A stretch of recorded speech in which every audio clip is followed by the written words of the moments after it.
کرم مانگتا ہوں، عطا مانگتا ہوں، الہی میں تجھ سے دعا مانگتا ہوں، الہی میں تجھ سے دعا مانگتا ہوں۔ الحمدللہ رب العالمین والصلاة والسلام علی سید الانبیاء والمرسلین، اما بعد فاعوذ باللہ من الشیطان الرجیم، بسم اللہ الرحمن الرحیم، ربنا افرغ علینا صبرا وتوفنا مسلمین، صدق اللہ العظیم۔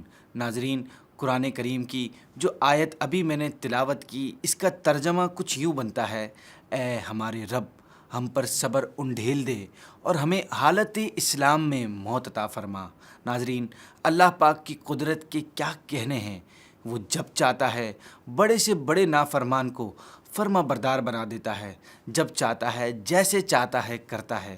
اب آپ اس دعا کو ہی لے لیجئے، یہ دعا ان لوگوں نے کی جو اس دعا کے کرنے سے کچھ دیر پہلے اللہ کے اتنے سخت نافرمان تھے کہ اللہ پاک نے جسے اپنی نبوت دے کر بھیجا تھا، یہ لوگ انہی کے مقابلے میں آئے تھے۔ جی ہاں، یہ جادوگر تھے جو حضرت موسیٰ کے مقابلے میں فرعون کے کہنے پر آئے تھے، اور پھر اللہ پاک نے ان کے دلوں کو منور کر دیا اور یہ ایمان لے آئے۔ واقعہ کچھ یوں ہے کہ جب اللہ پاک کے حکم سے حضرت موسیٰ علیہ السلام فرعون کے پاس تشریف لے گئے تو اللہ پاک کے رب ہونے کا اقرار کرنے اور اس پر ایمان لانے کی دعوت دی، اور اس سے فرمایا: میں رب العالمین کی طرف سے تیری جانب اور تیری قوم کی طرف رسول بنا کر بھیجا گیا ہوں۔ حضرت موسیٰ علیہ السلام کی بات سن کر فرعون نے کہا: تم جھوٹ بولتے ہو۔ اس پر آپ نے ارشاد فرمایا: میری شان کے لائق یہی ہے کہ اللہ پاک کے بارے میں سچ کے سوا کچھ نہ کہوں، کیونکہ رسول کی یہی شان ہے کہ وہ کبھی غلط بات نہیں کہتے، اور میں تمہارے پاس تمہارے رب کی طرف سے نشانیاں یعنی معجزات لے کر آیا ہوں۔ اور آپ نے فرعون کو یہ بھی حکم فرمایا کہ تو بنی اسرائیل کو اپنی غلامی سے آزاد کر دے تاکہ وہ میرے ساتھ ارض مقدسہ میں چلے جائیں جو ان کا وطن ہے۔ دراصل بنی اسرائیل کی غلامی کا ریزن یہ ہوا کہ حضرت یعقوب علیہ السلام کی اولاد حضرت یوسف علیہ السلام کی وجہ سے اپنے وطن فلسطین سے ہجرت کر کے مصر میں آباد ہو گئی۔ مصر میں ان کی نسل کافی بڑی۔ جب فرعون کی حکومت آئی تو اس نے انہیں اپنا غلام بنا لیا اور ان سے جبری مشقت لینا شروع کر دی۔ حضرت موسیٰ علیہ السلام نے انہیں اس غلامی سے نجات دلانا چاہی اور فرعون سے فرمایا کہ بنی اسرائیل کو میرے ساتھ بھیج دے تاکہ یہ اپنے آبائی وطن میں آباد ہوں۔ تو فرعون نے حضرت موسیٰ علیہ السلام سے کہا: اگر آپ کے پاس اپنی صداقت کی کوئی نشانی ہے تو میرے سامنے اسے ظاہر کریں تاکہ پتہ چل جائے کہ آپ اپنے دعوے میں سچے ہیں یا نہیں۔ تو حضرت موسیٰ علیہ السلام نے اپنی لاٹھی زمین پر ڈال دی تو وہ فوراً ایک اژدہا بن گئی۔ ایک معجزہ دکھانے کے بعد دوسرا معجزہ دکھانے کے لیے حضرت موسیٰ نے سیاست سے تجارت تک، سب سے پہلے گھبرانا نہیں، تعلیم سے معیشت تک، آپ کے جیب پہ ڈاکہ ڈالنا جانتے ہیں، صحت سے صنعت تک، چور گھر میں آ چکا ہے جناب اسپیکر۔ حکومتی ایوانوں سے چائے خانوں تک، کوئی نہیں بچ پائے گا تکرار سے۔ کون، کب، کیسے، کیوں جیسے سوال بنتے ہیں موضوع پروگرام تکرار میں۔